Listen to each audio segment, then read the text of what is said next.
rekan-rekan mahasiswa, perkenalkan saya Veronica Joaquina Nunudawan, mahasiswa program studi farmasi Universitas Nusa Cendana. Pernahkah Anda bertanya-tanya mengapa obat suntik, tetes mata, ataupun sediaan infus terasa aman dan nyaman saat dimasukkan ke dalam tubuh? Jawabannya ada pada konsep isotonisitas dalam sediaan steril. Mari kita bedah secara tuntas, apa itu isotonisitas? Sediaan steril memiliki satu syarat krusial, yaitu isotonis. Apa itu? Secara sederhana, isotonis berarti larutan obat memiliki tekanan osmosis yang sama dengan cairan alami tubuh seperti plasma darah ataupun cairan mata. Kenapa harus sama? Pertama, untuk keamanan dan fungsi sel tubuh kita. Jika larutan obat tidak isotonis, sel darah merah ataupun sel lain dapat mengalami lisis atau kerusakan.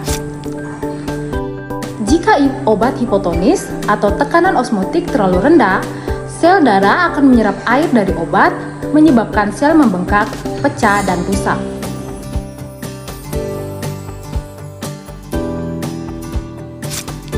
Sebaliknya, jika obat hipertonis atau tekanan osmotik terlalu tinggi, sel akan melepaskan air ke dalam obat dan menyebabkan sel mengkerut atau mengalami krenasi.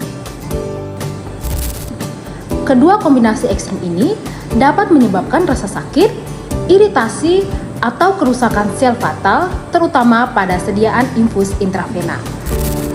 Jika larutan obat belum isotonis, seorang farmasis harus menambahkan bahan khusus. Bahan khusus ini disebut bahan pengisotonis. Contoh yang paling umum dan sering digunakan adalah natrium klorida atau biasa dikenal dengan garam dapur.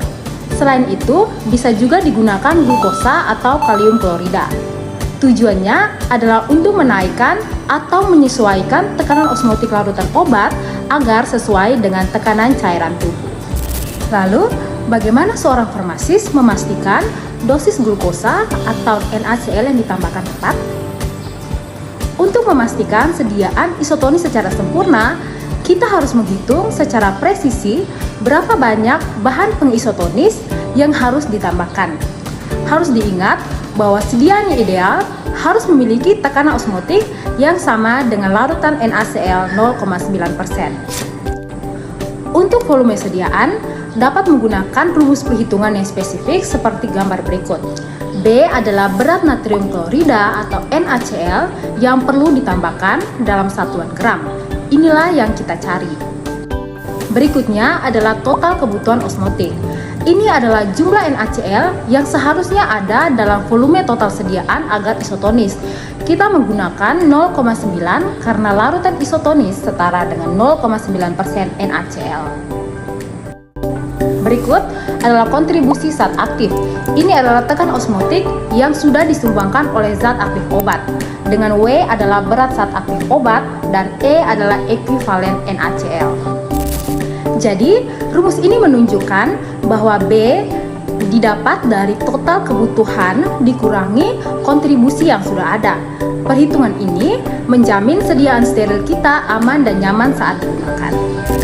Jadi, isotonisitas bukan hanya soal teori, tapi tentang kenyamanan dan keamanan pasien saat menerima pengobatan. Ini adalah salah satu contoh bukti betapa cermatnya proses pembuatan sediaan steril di dunia farmasi. Semoga edukasi singkat ini bermanfaat. Sampai jumpa di kesempatan berikutnya. Bye-bye.